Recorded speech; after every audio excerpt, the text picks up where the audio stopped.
Right, so your paper's off, back to the bare wall. A couple of really important things you need to do before the job's finished. One is to get every tiny little bit of paper off the wall, because these tiny bits will show through the paper going on. If you're going to paper, you might be going painting, which is even more important to get perfectly smooth surface. And the way I do it, these last few bits, is now use a cloth and not a brush, is to soak the wall, almost wiping the wall with the cloth. Most of those little bits will come off with the cloth. The ones that don't, that you can see,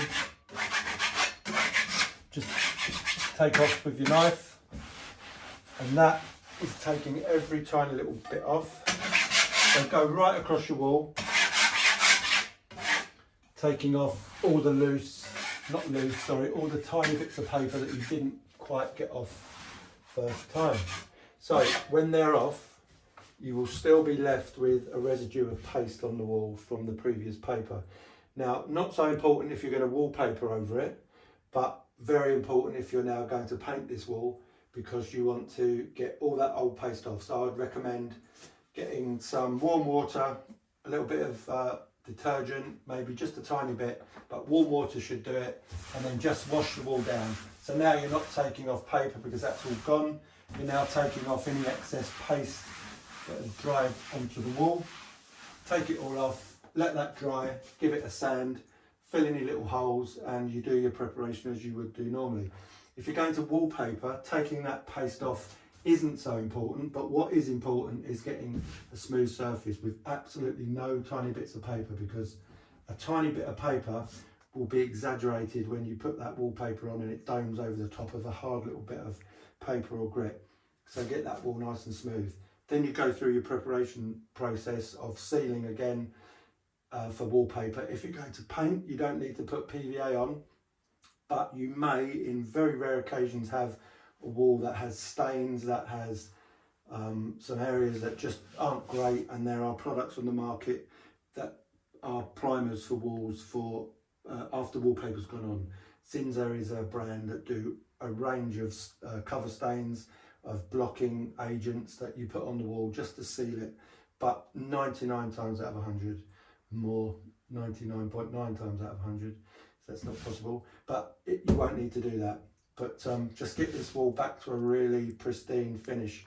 A couple of things I want to sum up that we spoke about. The process: do your patch test with a bit of water on your paper, see if it will soak through and you can take it off as one. That very rarely happens, but give it a go first just in case. If that doesn't happen, well, you're going to take off the top layer dry.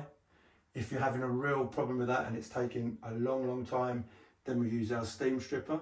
That will go through everything, but you have to remember you need to keep that plate moving. Don't leave it on the wall too long, because it will start to blow and lift your plaster and you can end up having to skim the whole wall. So taking it off with a slower, steadier technique is advisable. Ways of putting the water onto the wall: some people, I have used them before myself, have little spray bottles that you use for gardening purposes, for spraying fences maybe. Just a little spray with a pump, or even a little handheld little gun water spray. You can spray the water onto the paper that way. I just avoid using a sponge, because as you put the water on, as you pass across it, the sponge lifts it off again. You're not leaving much water on the wall. So I tend to use a brush, especially going around sockets. I can sort of judge, and I can determine how much water I'm putting on the wall with a brush. I can be careful. If you're going around an electrical socket or switch with a cloth or a sponge, you're just throwing water on the wall and it will run down behind. With a brush, you can be a lot more careful. So they're the rules. And soaking time: once that backing paper gets soaked, don't be tempted to start stripping it until it's had a long time to soak, and it can literally peel off by hand. So use those techniques and you'll probably do a standard sort of 3-4 metre wall in an hour and a half, 2 hours.